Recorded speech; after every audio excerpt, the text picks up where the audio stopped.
Well, let's move on from that, Cool. just because that's a little bit, I mean, we could spend a whole, Oh yeah, no worries. hours and hours just on that alone.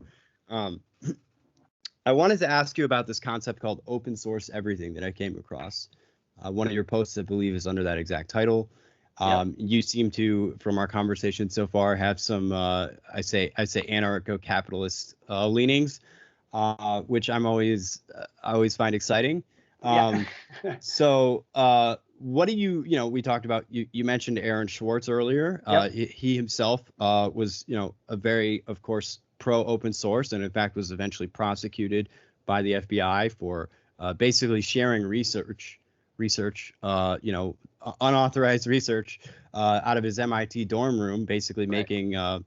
making scientific articles freely available. And they, as you said, threw the book at him, and that eventually caused him to leave us. Yep. So, we talked about information flows.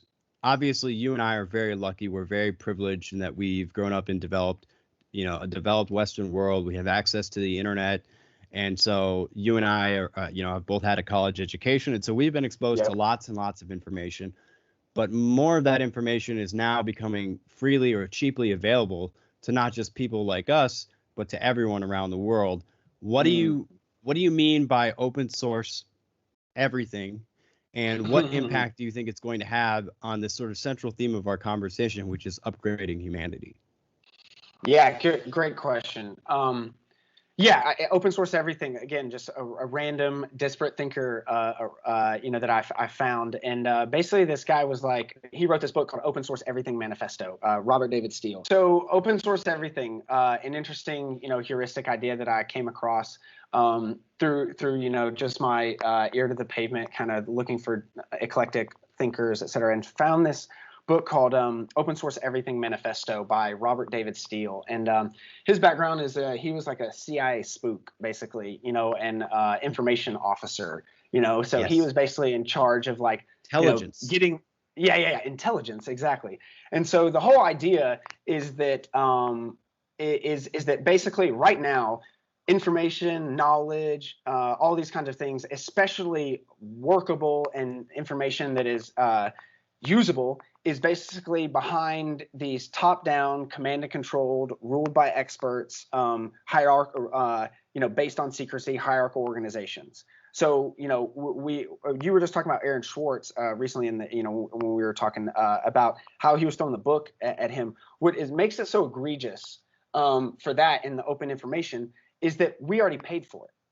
Like literally all that public research is all publicly funded through tax dollars. And then it's through these kind of like journals like Elsevier and, whatever, that like basically take a toll booth. So already it's like, it's wrong, et cetera. And so he was trying to do something, that was what he thought was right, et cetera. Now, I'm not at that level, et cetera. I just more appreciate the sentiment. And then, my essay was more trying to like a rallying cry to the idea, because again, open source everything is not a prescriptive thing. Again, it's more of a philosophy and a process. Like there is some prescription to it, but it's more of, if you don't get 100% open source everything, just because you don't get 100% open source everything doesn't mean it's all for naught, basically. And so it goes off the idea in Latin is e veritae portens. From truth, we the people are made powerful. So the whole idea is to invert that pyramid. Invert that pyramid that's top down, command and control, ruled by expertise, experts, based on secrecy, and then basically implement transparency, trust, and truth across all boundaries. So you can think about a lot of this in, like, say, Wikipedia. Like when we first started Wikipedia, it was not that great, it was decent as an idea, but it really hasn't. It has flourished in the idea of, in 20 years of iteration and constant, backlash and scandal and controversy and all this other jazz. But then now, as a resource, you can say that Wikipedia does its job that it's meant to be, and it's all open source in the idea. Now, I'm not trying to get into the mechanics of whether or not the in certain aspects of whether or not an open source architecture would be better than a not. I'm not trying to do that. But we're trying to open up the idea is that if in today's world that social cohesion is at an all-time low, Trust is at an all-time low with institutions, individuals, everything. Civic engagement is at an all-time low. So the people, engaging with the things that then make our world are at an all-time low. Then what are some of the ways that is making that? What are the bottlenecks? What are the barriers? And then that's what I kind of saw is that, well, so many things are tied behind these literal barriers, whether they be payments, whether they be institutional, whether they be cultural, whether they be, like for instance, one of the cultural things that I think a lot about is the data that we got from open source science through Portugal after they decriminalized all group drugs. It's like, well, that's one case study and it's all out there for us, but it's up to us of whether we use it or not. It's up to each individual place. And so the open source everything is, again, more of a process and a philosophy, but there is a mechanism that you can employ to then get more policies that are better open source, or more open source on the spectrum, et cetera. And I think one of the things is that he says is that, and then I think the syllogism where we were talking about key logs, and how in computer software. Well, here's another computer software kind of deal. If you're talking about open source and software, is that put enough eyeballs on it, no bug is invisible. And the truth at all cost lowers all other costs. So to wrap this up, basically, it's like this guy, you know what I mean? Like, so the truth at any cost lowers all other costs. So if you can just have that as the moniker, as the one thing that, even though we're not going up to one thing, if that's the one thing we kind of go towards, then okay.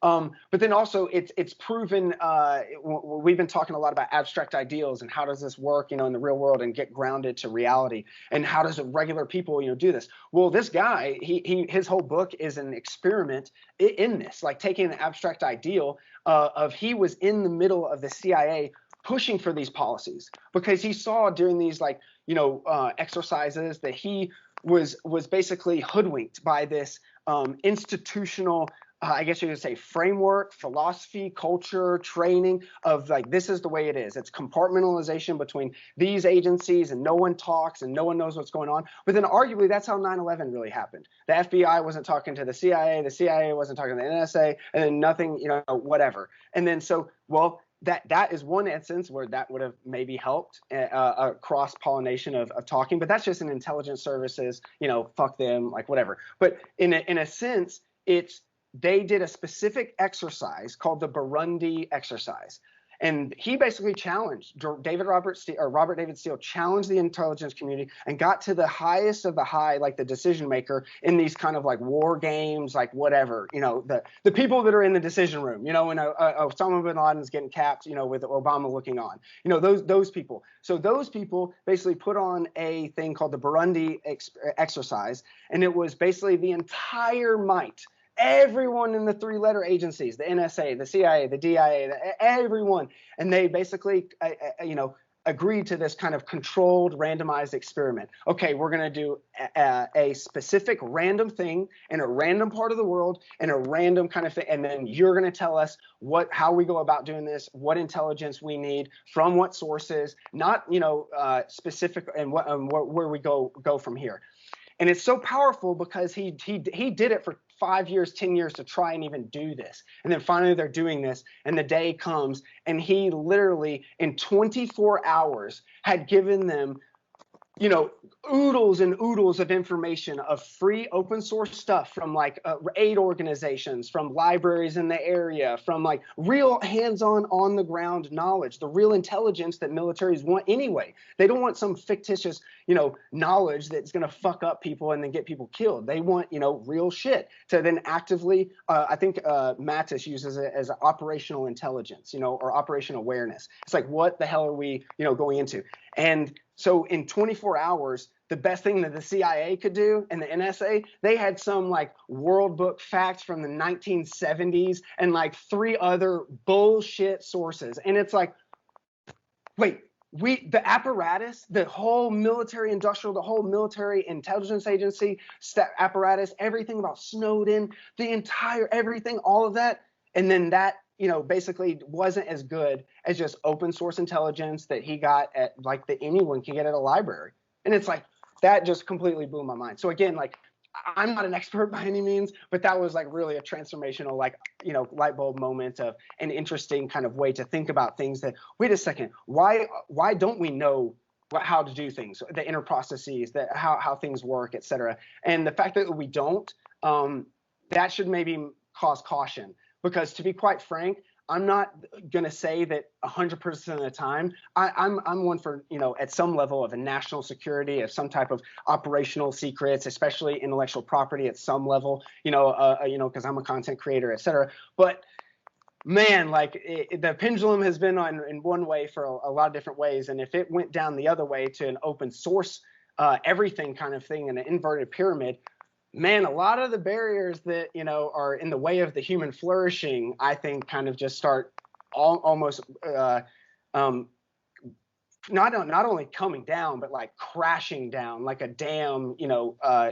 being evaporated through a storm surge. So that's kind of the big things. But the roundabout too long didn't listen to any of that shit is that open source everything, even in the most hands-on exercise, real world, non-abstract, non-theoretical way, was better in a specifically intelligence at the highest of level of what information is exercise. And so if that's the case, then why don't people know about that? And again, it's not like me, I don't have the answers. It's how the hell do not more people know about that exercise? And then how have we not at least started talking about that? And so that's really the kind of big thing of that. But I'd love to hear what you have to say on some of that as well. Well, I would say that for most types of knowledge in general, when more people know about it, it takes on a positive sum rather than a zero sum dynamic. Now, there are, of course, ways in which that can backfire. For example, there are times when it's important to have a secret, right? And where it could actually harm people if that secret got out, especially when you're talking about military intelligence and things along those lines. So there are, of course, special cases where we do want to keep knowledge limited. But in general, the more people know something, as long as that thing is, the veracity of that is strong, then the better we all are off overall. So I'm pro open source, just in general. Open source most things. Yeah, most things. Yeah, because I mean, that's my caveat.